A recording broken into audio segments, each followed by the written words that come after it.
I tell a story from my past or an experience or something I'm learning. And in episode 18, I talked about the Marriott framework for content that we stole at Universal. And afterwards, Michael, one of our guys here, creative director, Michael comes up to me. He's like, "I want to hear that story. What's that story?" And then I told him it's really just these three things. He's like, "Oh, well, that's not that great." I was like, "Well, there's more to it than that." And so I had to take some time to really think about it and to figure out, okay, what was happening at the time. And so I'm going to take you back to like 2015. I'm a director of social media at Universal Parks and Resorts, really focused on driving interest into the Universal Parks brand. And look, we're in the themed industry. We're in a battle with Disney. They might have not thought that we were in a battle with them, but we sure thought it was. We were crushing SeaWorld. We had the number 2 spot on lock, but Disney's obviously a tough competitor, and I've got a bunch of friends still at both of those places, and I love them both. I actually don't. I love Universal, but it's neither here nor there.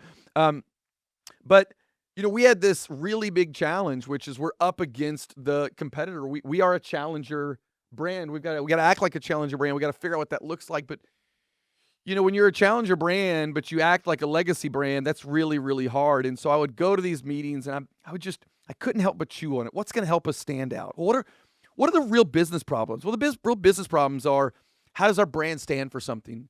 How are we relevant? How are we reaching younger and becoming something that people care about? I mean, those all sound like things that most brands are thinking about today. How can we stop doing the same thing we've always done? And look, I was responsible for social media. I wasn't in control of the whole marketing. It wasn't the CMO. We had an awesome CMO at the time who's still there, Alice, and a great leadership team who were doing some big, big stuff. Product was getting better. Wizarding World of Harry Potter, Diagon Alley had opened. Business was going good. Nothing was the matter with our business. It was awesome. But we still had a gap. We still had an issue. And when I took a step back and looked at what we were doing, I was like, you know what, though?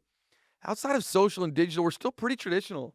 Traditional ads, a lot of offers and email. And that's not to say we were doing anything that was wrong, because business was great. Why would you rock the ship?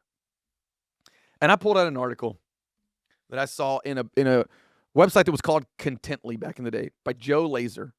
It's 2015. It says, "We're a media company now inside Marriott's incredible money-making content studio." What a good headline, by the way, right? Attention-getting, money-making. They're doing marketing that's creating dollars. And it pulled me in, and I was like, what are they doing? Again, remember, I'm a former radio producer, so I inherently believe that you create content, invite people in to participate, you will build an audience. And then you can build brands on top of that audience, content, community, commerce. These are foundational things that I believe in. But I'm inside of a company and inside of a business and a brand that social is the side piece, right? It's not the focus. It's hard to get a seat at the table. Does that feel like anyone listening, right? It's hard to get the resources and the budget. But I knew there was something bigger. I knew deep underneath what we were doing in social to build audiences, to connect, to entertain. I mean, our Twitter account was funny. Our Instagram account was off the chain. YouTube still hadn't kind of taken off like it is now, that we did kind of towards the end. But I knew there was an opportunity. And I looked at what Marriott was doing, and I was like, okay, what's their framework? They had this guy, David Beebe. By the way, I've since interviewed David Beebe, who started the content studio, Mark Glazer, who started their articles, and we're going to have on the show at some point a buddy of mine, Mark, who led their video and storytelling group. But at the end of the day, there it is, at the end of the day. The CMO brought in a whole new mindset when it comes to how do we engage and be relevant to younger audiences. Look, making your decisions in the travel industry is based solely on new product, quality, and is there an actual connection with the brand? Why do you think all of these hotels, why do you think all of these airlines have giant money tied up in loyalty programs? Because they want you to know, like, and love them. So this brand and this CMO brought in kind of a new regime, and they built out a fully scaled content studio. It kind of inspired a little bit at Universal fully, and a little bit we're doing at Maverick even today. Even this room a little bit started with this moment with Marriott. And what David Beebe said, and let me see, I got some papers here. I wanted to kind of read some quotes that I thought were really, really good. What David Beebe said was, "I want to be the #1 publisher of travel content." That's a pretty bold statement. There's a whole travel network out there. There's a lot of travel magazines. There's Travel and Leisure. By the way, Wyndham in the past few years bought Travel and Leisure. What does that tell you? A brand buying a media company looking for audience and distribution. We just talked about, right? But Marriott wanted to do it different. They wanted to build it. That's bold. That's brave. But they knew that to reach this younger demographic, their aspirational target, they had to evolve their brand, not their product marketing, not how many beds do they have, how comfortable are the beds, what are our amenities. Those things are important. But how do we make people know, like, and love us? They had to evolve that. They brought in David Beebe, and he brought in a whole team. And here's the framework. It's not super, super crazy, but I do think it's very interesting. He built out MLive. MLive was their social media engagement team. They were responsible for creating content. They were responsible for answering questions. They had screens all over the wall. But you can see it in here. Like, look, you won't be able to see this on camera, I don't think. But, it's not in here. I think I had it in another one. But we'll put some pictures up of their engagement center.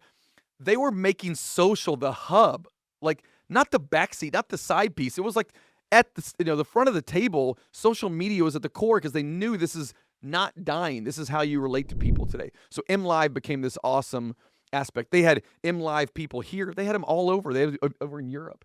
So social media became a great component of it. The Marriott Traveler. How many of you guys have ever seen the Marriott Traveler online? So it was their blog on steroids. It was like they decided to become Travel and Leisure overnight. Editorial photography, really deep storytelling. The hotels were the backdrop for amazing stories that were going on in travel and tourism, right? It wasn't an ad. It wasn't an advertorial. It was literally them creating content people would want. And then the last one they did was they invested in branded entertainment and creator, way before brands were invested in creator. If you've not seen the Two Bellmen, bing, there's going to be a graphic here. If you've not seen the Two Bellmen, they did this in 2017 with a couple of guys that had built an audience around parkour, and they created an entire film, and the hotel was the backdrop, and they were doing all of this. So if you go to a Marriott today and you log on to their channel, you'll immediately get hit with their Marriott Bonvoy channel. And if you sit there for a minute, you'll see documentary stories. You'll see, stuff that looks like it could be on HGTV tomorrow. It's really, really rich storytelling content. That was all birthed out of this team. And it continued as they did a brand shift and turned Marriott International into Marriott Bonvoy. And so what does all does that mean, right? What did you do, Eric? What was the thing that we had to unlock? Well, I took that, and man, when I was learning how to do this job, I was stealing from everyone. I was borrowing from everyone. I was learning from everyone. So I read every article I could find. I tried to get a call with David Beebe back in the day. And I just wanted to learn, how did they do it? It was about organization structure. It was about strategy. It was about influencing leadership. And so we built a pitch deck that was called the Connection Strategy. And we'll do a whole show about the Connection Strategy. I'm not going to go to it much here. But it was the thing that really lit the team up at Universal and shifted us. But the whole idea is we keep talking about wanting to be bold and audacious, and we continue to do the same legacy stuff we've always done. For us to really stand up and be the brand that we want to be, we've got to really invest in emotionally connecting with our customers. And it was kind of my Jerry Maguire moment. And it took 2 years after that, but we ended up building a team called Content Engagement. And guess what departments Content Engagement had? We had a social team.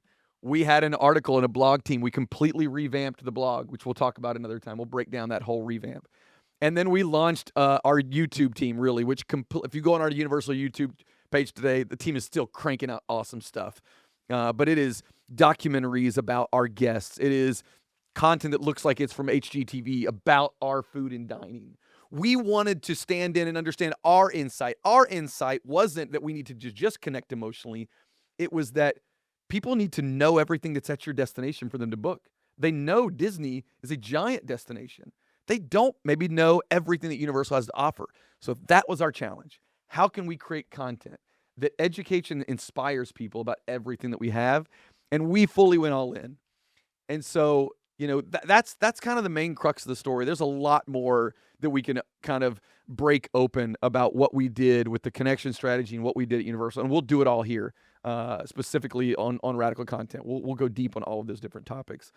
But the two things that I thought were the biggest unlock for me from Marriott, they invested. They believed in the strategy, and the CMO from the top down thought there's a new way to connect. There's a new way to engage, and we've got to go. And that takes dollars and cents. I had to build the business case internally to get that done, and it took a lot of work.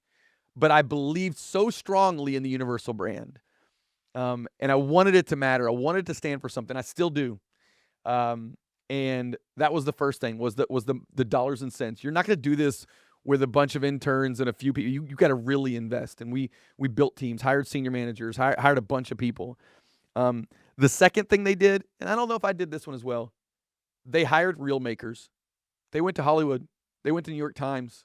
When they wanted to launch the Traveler, they didn't go ask a marketer. They went and literally got a writer, an editorial leader from New York Times to come down and launch Marriott Traveler. So guess what it looked like immediately? It looked like editorial, beautiful travel and tourism content. They did the same thing with their videos. They hired producers in Hollywood, and guess what that content looked like immediate? It looked like documentary stories that you would see from anywhere else. And so those were two unlock moments, though, because I was still playing in a game that I was just like, what I could do. And it took a lot to finally get there. And but that's the Marriott story. And man, David, Mark, those guys I've now had a chance to meet and learn from. It's still one of the most inspirational moments. And I challenge you, go look up what Marriott did with their content studio. If you want to invest in storytelling, it's literally the best case study I've ever seen, and it inspired a complete change in both my career and some brands that I've touched, and even what we're doing here today. So that's story time. Hope you got some nuggets out of it. I really enjoyed kind of going back in time and reliving it a little bit. So that was fun. Here we go. Content of the week.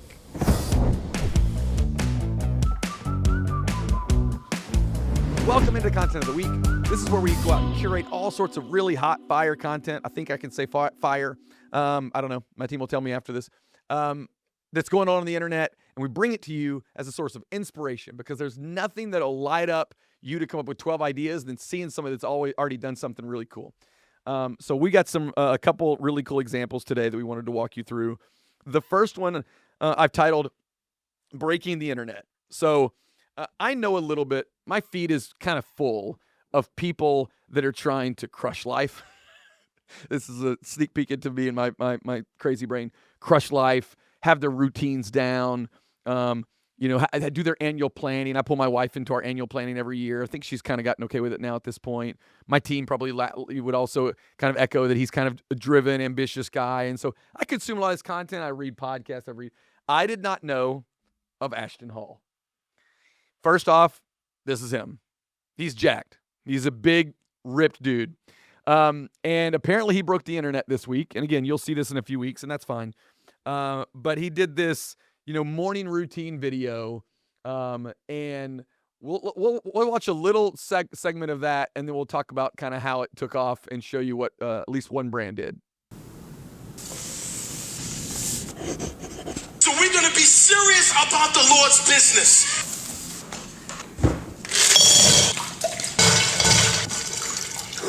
All right, so you get it. Some of you have seen this content. I didn't know if this was for serious or for fake or for funnies. But then he followed up. He did this with Mr. Beast, so Mr. Beast got onto it. And now this guy who's been posting this kind of content forever just took off and went crazy. And the craziest moment in it, if you watch the whole thing, there's two crazy moments, honestly. One of them is not the reason we're talking about it, but and that is he rubs bananas on his face. Anybody?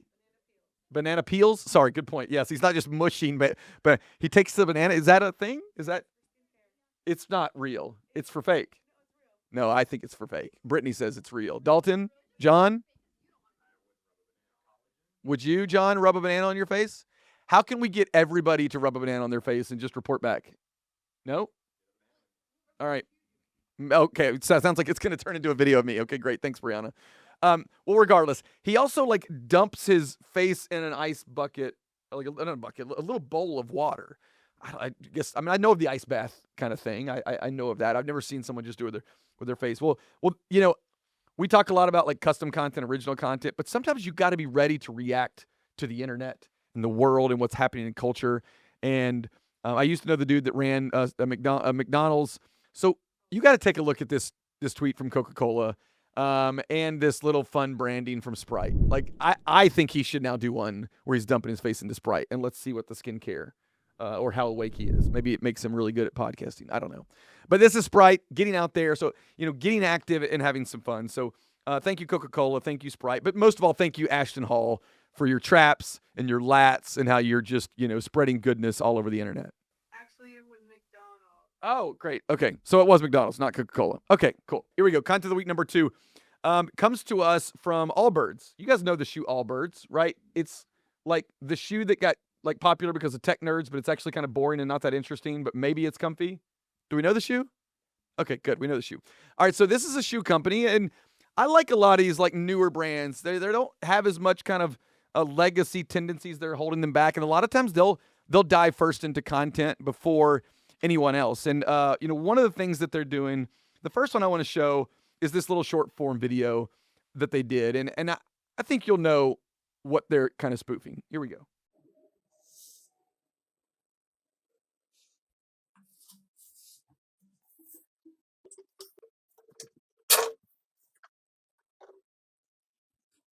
All right, so if you have not seen Is It Cake on Netflix, just stop listening to this. We've already got enough of your attention. Just move over to Netflix and watch Is It Cake. Me and my kids love it, and it's fun. It's fun, and you can't help. There is a curiosity gap. You want to guess and play along.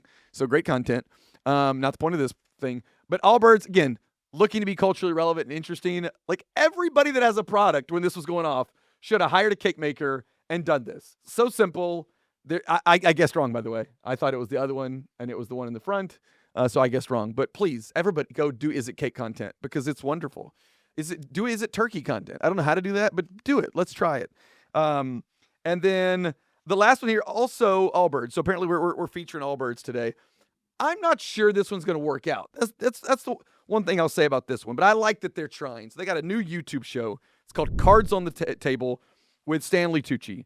Actor, writer, filmmaker, award winner. He's hosting these like raw conversations with other guests and other celebrities. And, this is the quote that came from the article. At Allbirds, it's in everything we do. Our brand exists at the intersection of natural wonder and human experiences. And curiosity is the starting point. And so they're having these like curious conversations. And look, I love a brand that's got a purpose. I love that's got a brand that can take that purpose and activate it in a way that's not just talking about the shoes. They did highlight the shoes in the beginning, but I thought it was a pretty natural integration. I watched one of these, and it was good content. It did feel a little weird coming from Allbirds. I'm not going to lie. So this is one that we'll keep our eye on. But you know what? We're still spotlighting the content of the week. You've got a brand that's created an entertainment-led show and done super well. Like for that, I give that the stamp of approval. Maybe content of the week should have like numbers. I give it like 3 stars. I don't know. We'll see if that sticks. But we'll watch it and kind of see where it goes from here. But Allbirds doing some fun stuff. Really exciting. But really, this is all about Ashton Hall. Let's be honest. I mean, for real. Look at the lats. They're real big. They're real big. All right. That's it. Episode 21 in the books. And this close is standing between the team and Mexican food. So let's just wrap this up quickly and tight. Subscribe, like this. If you want to see more, hear more, share it with a friend. More importantly, share it with your leader. We want to help you guys do what you do best, which is help build brands that matter, connect first, and create raving fans. That's what we're here to do. Let's keep doing it. We'll see you next time.